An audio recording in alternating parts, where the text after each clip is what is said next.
Welcome to This Week in Jacksonville Business Edition. I'm Ket Justice. This podcast focuses on economic development in the River City and in our region. And in today's episode, the state. I recently spoke with Florida's Agriculture Commissioner. Wilton Simpson has both a legislator's background as the former Senate president and as a businessman. Simpson owned and managed a large-scale egg-laying operation in Florida. And we spoke specifically about the Sunshine State's economy as we close out 2023.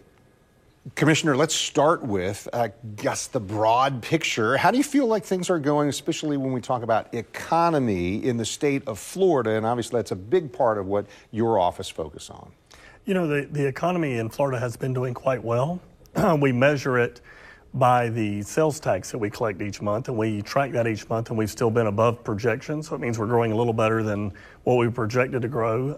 Whether we have more tourism or what have you, we don't always know immediately where it's coming from, but we certainly know that we're still in growing mode.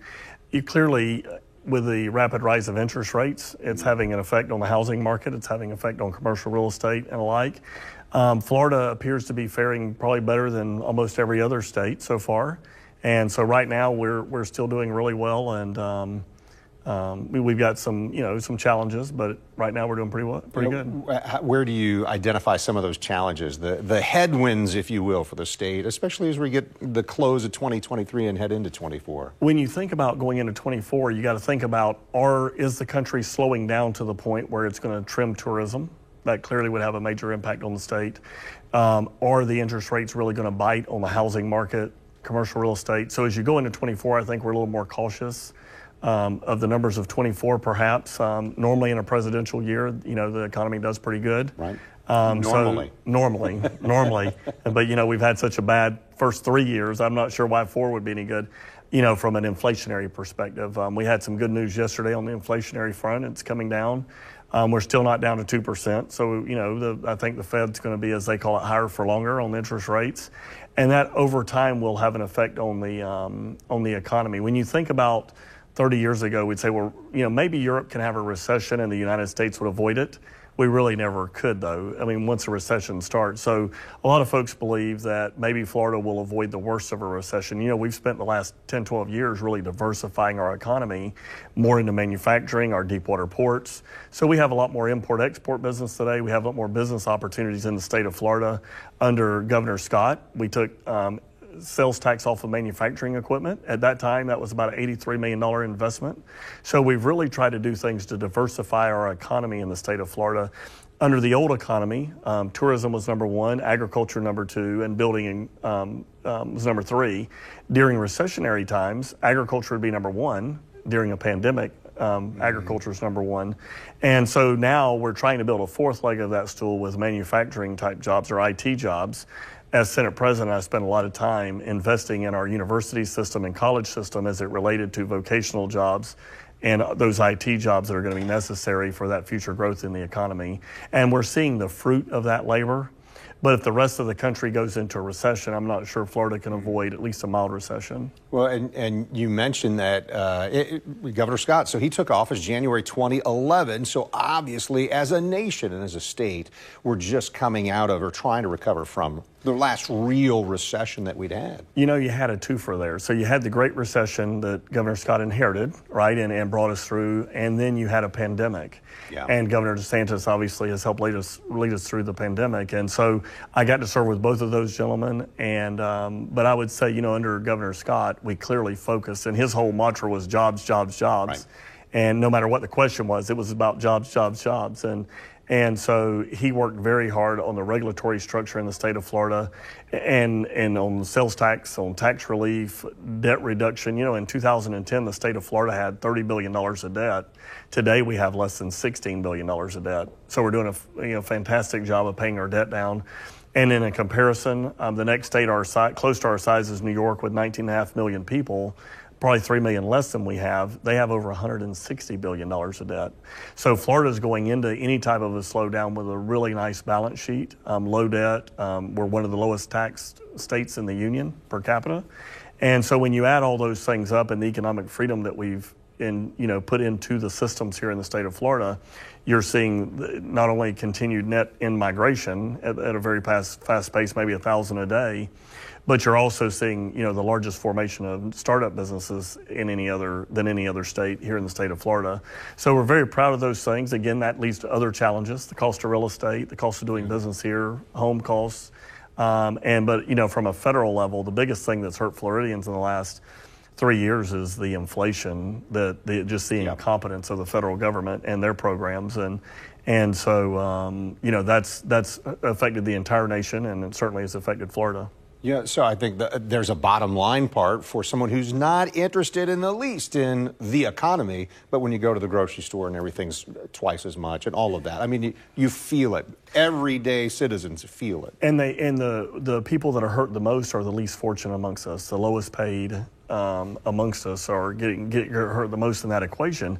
And as a farmer, longtime farmer, all of our input costs have nearly doubled, and whether it's fertilizer, fuels, packaging, and yet you've seen some abatement of that fuel, but not packaging, not other inputs into the cost of doing business in the state of Florida. The labor cost certainly hasn't come down. It's going up. Land costs have went up. And then complying with the regulatory structure is going up. Our best management practices that we have to use every day to take care of our lands, the water usage, the nutrient loads that we put on our crops and things of that nature, is costing us more and more money. And a lot of that was driven from the federal government policies leading to greater spending, which led to greater inflation. And we're not going to get that back out of the system anytime soon. Commissioner, you mentioned that there's an effort that your office has concerning, urban lands and some development costs. I don't understand it yet. Help me understand what this effort is. We have a great program that's called Rural and Family Lands Program. Okay. And what rural we do, lands. Rural lands. And these are farmers. As Senate President, I champion the Wildlife Corridor. We put it in state statute. And what the Wildlife Corridor is if you Google a map of the state of Florida at nighttime, you'll see all the beautiful lights. Mm-hmm. Everywhere it's dark on that map, it's Wildlife Corridor. It's where animals traverse from the Keys all the way to Pensacola if they choose. But it's also where our aquifer gets recharged, and it's where we grow your food. And so the Rural and Family Lands focuses on farmers that would own land all over the state, but 90+% of it's within that Wildlife Corridor. And we go and buy the development rights instead of buying the land. If I buy that land as a state, it comes off the local tax rolls. If I buy your development rights, it stays on the tax rolls. If I buy your land, I then have to go to the legislature the following year and get more money to take care of that land. But if I leave you, the farmer, the landowner, in charge of your land, you have to use best management practices to care for it, but the private landowner's taking care of that land. And if I buy your land fee simple, for every, I get about 2.5 times the buy on just buying development rights, because that farmer still owns their land, they still caretake that land, they still do their farming activities.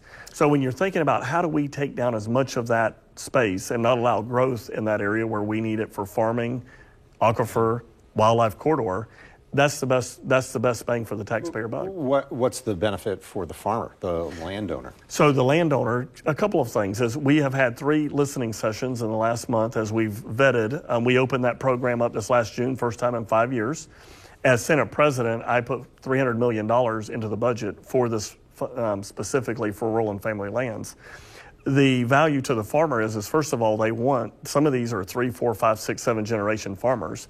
They want this to be generational farming. That's number one. It's in their DNA. Huge priority for them. That's exactly right. Huge priority. And then number 2, if they sell their development rights, clearly they can use that capital to do additional farming, additional things with their farming, more intense farming perhaps. And so they get the capital infusion, we get the development rights, and then of course they can well know, and most of these are multi-generational farmers, they know that in perpetuity their family is going to have land to farm on. And the concerns there, and we've heard it many times in the last month, is it their great-grandchildren, their great-grandchildren's grandchildren that's going to say, hey, you know what, I'm tired of farming, I'm going to walk away from this. Let's assume that happens at some generation. They can still sell that property, but the exchange then would be it would go to another ag family at that point because there's no development rights on it. And so they'll know that in perpetuity, their farm will be farmed.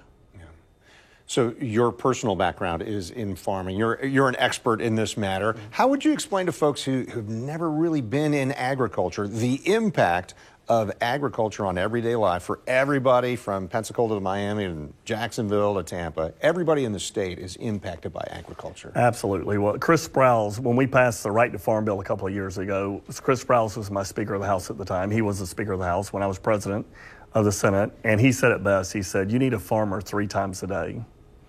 And, you know, you may only need a lawyer once every few years or so, but you need a farmer 3 times a day. And when you think about your farming community, and by the way, we take it for granted because we've had such an abundance of food, but the United States is now a net importer of food. If the pandemic taught us anything about our supply chain, we clearly do not produce a lot of our medicines today. We don't produce semiconductors and things of that nature. That's what created a lot of the inflation. A lot of the policies that we put in place 10, 15, 20, 30 years ago at the federal level, which ran manufacturing out of this country, is what led to such an enhancement of those inflationary pressures at the federal level. If we become a serious importer of our own food products and a pandemic hits, do you think the countries producing the food are going to take care of their people first or ours? And then what happens if a major war breaks out? We do not want to depend on other nations, and we've got a lot of great trading partners all over this world, and it's very important that we have free trade, very important. But the reality is, as a national security issue that agriculture is, and a lot of folks will challenge the national security notion of agriculture, and I put it in terms like this. We all know oil is a national security issue. We have strategic supplies all over this country of oil in case there's a war outbreak, in case there's a major disruption. What if you didn't have groceries in the grocery store just 1 week? Just a week in this country, you'd have chaos, right? And in 30 days, you'd have people starving to death.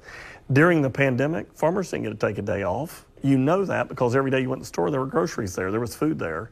And so farmers are a unique breed. It's in your DNA. As you grow up in farming, it becomes in your DNA, and it's something that we need to look at as a national security issue, and that when federal government, and unfortunately we do not have a friendly federal government right now towards farming, but state governments, local governments, the work we're doing with the legislature was all about getting hurdles out of the way of our farmers. And so we're very proud of our record the last 3 or 4 years, making sure we're trying to do everything we can in Florida to clear the path of our farmers so that as the real estate continues to rise, they continue to farm. We are constantly working to bring you more interviews like this focused on economic growth in our region. You're going to find more episodes right now on News4JAX Plus. Thanks for joining us on This Week in Jacksonville Business Edition.